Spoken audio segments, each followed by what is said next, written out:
जय हिंद, वंदे मातरम। दोस्तों, आज हम बात करेंगे हमारे भारत देश के संसद का गठन कैसे हुआ है, किनसे किनसे मिलकर संसद का गठन होता है। तो चलिए देखते हैं।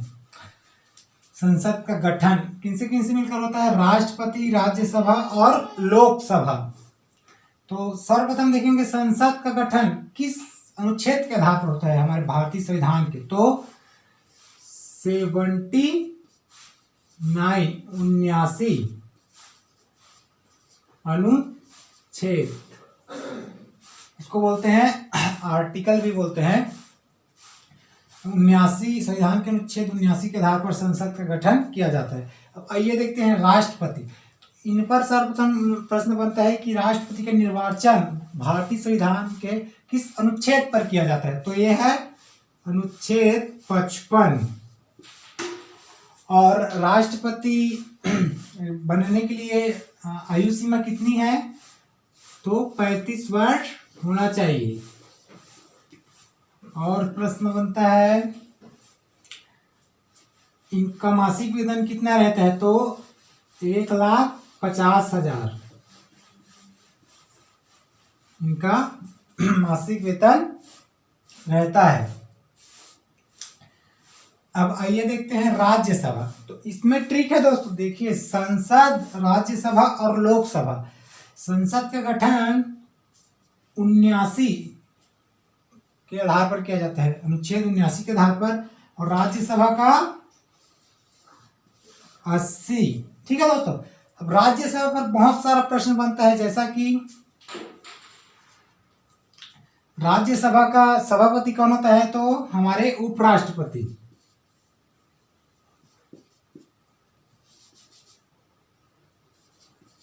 उपराष्ट्रपति। और राज्यसभा के सदस्य होने के लिए आयु सीमा कितना है? तो ये है 30 वर्ष। और राज्यसभा की वर्तमान में संख्या कितनी है? तो ये है 245। ठीक है दोस्तों, ये क्या है? वर्तमान की है। और अधिकतम कितनी है राज्यसभा की सदस्य संख्या? हमारे भारतीय संविधान में जो लिखा है वो है 250। और इसी पर आधारित और प्रश्न बनता है कि राज्यसभा के कितने सदस्यों को राष्ट्रपति जी मनोनीत करते हैं? तो ये है 12 सदस्य। 12 सदस्य को राष्ट्रपति जी मनोनीत करते हैं। राज्यसभा के एक बार रिवीजन कर लेते हैं। कौन से अनुच्छेद के आधार पर राज्यसभा का गठन होता है? तो 80। और इसके सभापति कौन होते हैं? तो उपराष्ट्रपति जी। और आयु सीमा कितनी है सदस्य बनने के लिए? तो 30 वर्ष। और टोटल कितनी सदस्य संख्या पूछा जाएगा? तो 250। और वर्तमान में मतलब जितने मनोनीत हैं अभी, मतलब जिनका चुनाव हुआ है वो कितने हैं? 245। 12 को राष्ट्रपति जी मनोनीत करते हैं। और क्या बोलते हैं इसमें? और प्रश्न बनता है कि हाँ, संसद का उच्च सदन किसे कहते हैं? तो संसद का उच्च सदन यही राज्यसभा उच्च सदन है। और संसद का निम्न सदन कौन सा है? लोकसभा। और कौन सा सदन को भंग नहीं किया जा सकता, ऐसा कभी प्रश्न बनता है? तो राज्यसभा एक स्थायी सदन, इसको एक स्थायी सदन भी कहते हैं।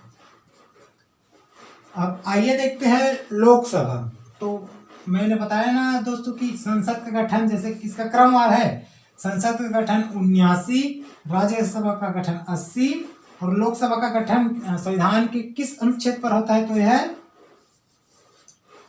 81। ठीक है दोस्तों। और लोकसभा के सदस्य बनने के लिए आयु कितनी होनी चाहिए?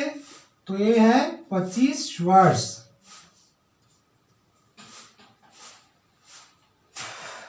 और इनका अध्यक्ष अलग होता है, जैसे वर्तमान में है ओम बिरला लोकसभा के अध्यक्ष। और इसमें लोकसभा पर आधारित प्रश्न बनता है। लोकसभा के इसमें जैसे लोकसभा की संख्या कितनी है, लोकसभा की सीट कितने हैं हमारे भारत देश में कुल, तो यह है 552। और वर्तमान में कितनी है, जैसे इसमें 245, इसमें 545। और तो इसमें प्रश्न पूछा जाता है कि राज्यों से कितनी सीटों को लिया जाता है, तो लोकसभा में 530 राज्य से चुनकर जाते हैं प्रतिनिधि, और 20 जो है ये केंद्र शासित प्रदेश से, और 2 है उनको एंग्लो इंडियन इसी टाइप का कुछ बोलते हैं, मतलब राष्ट्रपति जी जो ख्याति प्राप्त है भारत देश में, उनको मनोनीत करते हैं, 2 को राष्ट्रपति जी। तो ये रहा लोकसभा का। एक बार और रिवीजन कर देता हूँ। लोकसभा का भारतीय संविधान के किस अनुच्छेद पर गठन किया जाता है, तो अनुच्छेद 81। लोकसभा के सदस्य बनने के लिए 25 वर्ष आयु होनी चाहिए। और लोकसभा का कुल सीट कितना है, 552, और वर्तमान में कितने हैं, 545। केंद्र शासित प्रदेश से कितना लिया जाता है, तो 20, और राज्यों से कितने निर्वाचित होकर जाते हैं सदस्य, तो 530, और 2 को राष्ट्रपति जी मनोनीत करते हैं। और इसमें और एक प्रश्न बनता है दोस्तों कि सबसे में किस सदन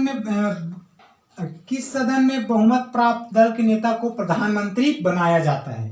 एक बार और बोल देता हूं, किस सदन में बहुमत प्राप्त दल के नेता को प्रधानमंत्री बनाया जाता है, तो कौन से,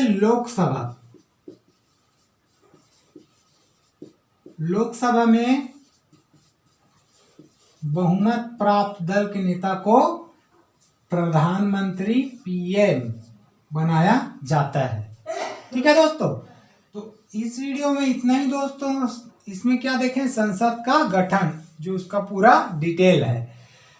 अगर चैनल में नया हो दोस्तों तो चैनल को सब्सक्राइब कर देना, वीडियो अच्छा लगे तो वीडियो को लाइक कर देना। ऐसे ही मैथ्स, रीजनिंग, जीके और हिंदी का कंपटीशन एग्जाम की दृष्टि से आप तैयारी करना चाहते हो तो चैनल को प्लीज सब्सक्राइब करना, घंटी पर जाकर ऑल वाले बटन पर क्लिक करना।